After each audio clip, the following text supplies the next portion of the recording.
História de Daniel, o sábio, deportado. A vida de Daniel foi virada de cabeça para baixo aos 17 anos. Criado como um membro da nobreza judaica, o adolescente hebreu foi capturado e levado à força de sua cidade conquistada, Jerusalém, para o país da Babilônia onde o rei Nabucodonosor governava. Pouco depois de sua chegada, Daniel, 3 de seus amigos e um grupo de outros jovens membros da família real judaica e da nobreza, foram treinados nos hábitos do palácio. Este treinamento foi planejado para durar 3 anos e qualificaria os formandos para servir no palácio do rei Nabucodonosor.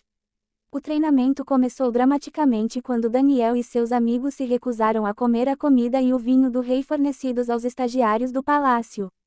Criados como judeus estritos, os 4 não queriam se contaminar com alimentos ricos e impuros que haviam sido sacrificados aos ídolos. Alimento. Daniel pediu que ele e seus amigos fossem dispensados de comer esta comida, pedindo em vez disso uma dieta muito simples de vegetais e água. Seu pedido foi recusado, porque o funcionário encarregado de seus cuidados temia por sua própria vida se permitisse que eles se desviassem da dieta palaciana. Daniel persistiu e pediu que lhes fosse permitido comer uma dieta simples para um período experimental de 10 dias. A saúde de Daniel e de seus amigos poderia então ser comparada com a dos outros estagiários que comiam alimentos ricos e vinho. Depois de 10 dias, Daniel e seus amigos estavam mais saudáveis do que o resto dos estagiários, e assim foram autorizados a continuar com sua dieta simples para o resto do treinamento.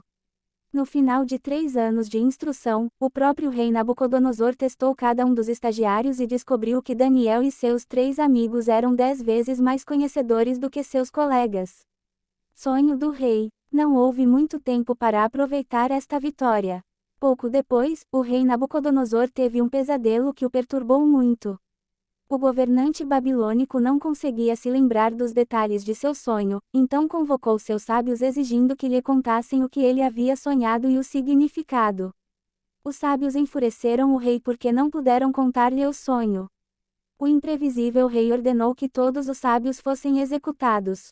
Infelizmente para Daniel e seus amigos, eles eram sábios recém-formados. Daniel foi até o rei enfurecido e disse-lhe que Deus poderia revelar seu sonho. Foi exatamente isso que aconteceu. Deus realmente revelou o sonho e sua interpretação a Daniel. O jovem hebreu disse ao rei Nabucodonosor que tinha sonhado com uma grande estátua. As diferentes partes da estátua simbolizavam futuros reinos que governariam em diferentes períodos da história da Terra. Explicação de Daniel. Daniel explicou que a cabeça de ouro da estátua representava o reino de Nabucodonosor. Neobabilônia governou o mundo de 612 a 539 a.C. De acordo com o hebraico, o peito e os braços da estátua de prata representavam a Medo-Pérsia. Esta se tornaria a próxima potência mundial dominante de 539 a 331 a.Colombes.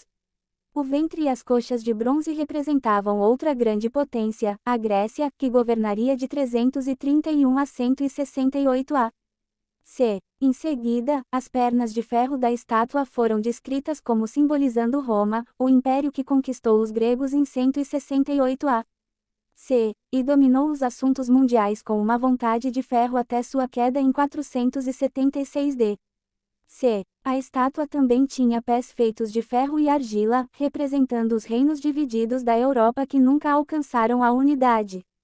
No final do sonho, uma rocha, simbolizando o reino eterno de Deus, destruiu a estátua e durou para sempre. Graças ao sucesso de Daniel em explicar ao rei Nabucodonosor seu sonho e seu significado, todos os sábios foram poupados.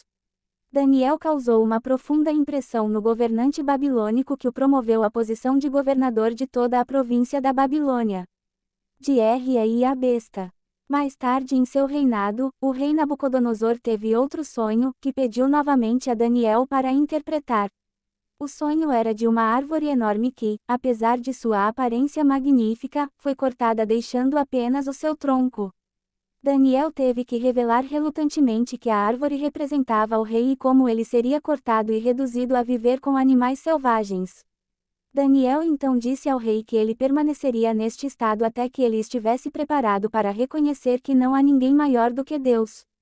A crise de insanidade de 7 anos do rei Nabucodonosor começou quando o rei se creditou pelo sucesso de Babilônia, apesar do aviso de Daniel. O monarca babilônico viveu por 7 anos com animais selvagens, tendo sido atingido com uma psicose severa por todo o período.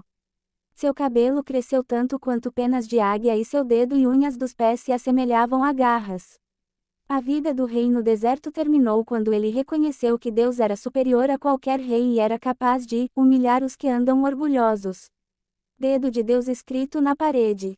O serviço público de Daniel na Babilônia abrangia os reinados de sucessivos governantes, incluindo o neto do rei Nabucodonosor, Belsazar. Houve uma ocasião memorável quando o rei Belsazar organizou uma festa luxuosa para 1000 membros da elite babilônica. Nenhuma despesa foi poupada. Pratos de ouro e prata, originalmente saqueados do antigo templo de Jerusalém, foram usados para servir bebidas. Durante a festa apareceu uma mão misteriosa e um dedo escreveu na parede do palácio. Apavorado, o monarca imediatamente concordou com a sugestão da rainha-mãe e convocou o estadista Daniel para interpretar o significado desta caligrafia. Daniel disse ao rei que ele falhou em aceitar a lição de humildade que Nabucodonosor havia aprendido. Ele disse a Belsazar que havia contaminado os vasos sagrados do templo e adorado objetos inanimados e sem valor em vez do Deus verdadeiro.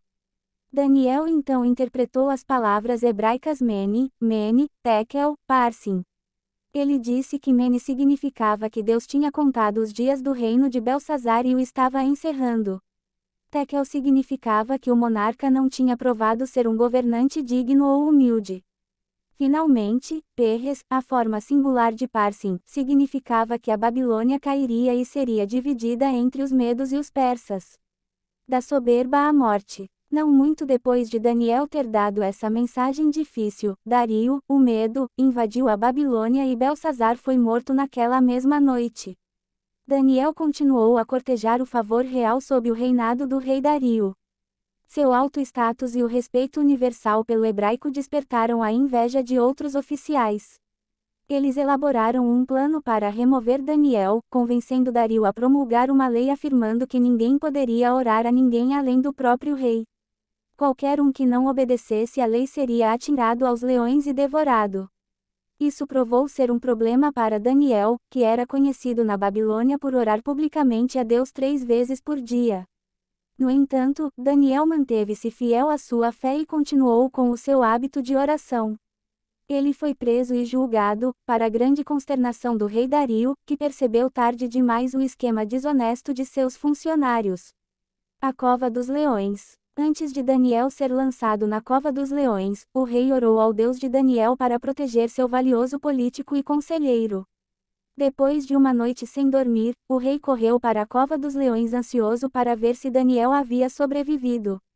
Milagrosamente, Daniel tinha sido poupado e disse ao rei que Deus tinha fechado a boca dos leões. O rei Dario ficou radiante ao descobrir que Daniel tinha sobrevivido a esta terrível provação e imediatamente o removeu do poço. Ele ordenou que os acusadores de Daniel fossem jogados na Cova dos Leões, onde foram prontamente devorados. O rei então emitiu um decreto para todas as nações do mundo conhecido, declarando que o Deus de Daniel fosse respeitado. No final de sua vida, Daniel havia servido fielmente os governantes e as pessoas de seu tempo. Talvez a sua maior contribuição tenha sido a visão que deu sobre os acontecimentos do futuro. Ele fez isso interpretando mensagens de Deus para outros, bem como transmitindo visões e sonhos que Deus deu pessoalmente a este herói da Bíblia. Saiba mais sobre Daniel lendo o livro de Daniel na Bíblia. Deus abençoe a todos. A paz do Senhor Jesus. Editado por Vanessa VCLR. Sua palavra de ânimo todos os dias, encontra aqui. Aqui você vai aprender a deixar o Espírito Santo iluminar. Deus ensinar e você escutar, aprender com mais facilidade as coisas de Deus, como propósitos, jejum e oração. Comente em nossas publicações, sua opinião é muito importante. Deixe seu like, ative o sininho para mais vídeos. E se inscreva se ainda não é inscrito. Obrigada por curtir as nossas postagens. Obrigado pelo carinho. Me conte de que lugar você é. Dia de postagem, todos os dias.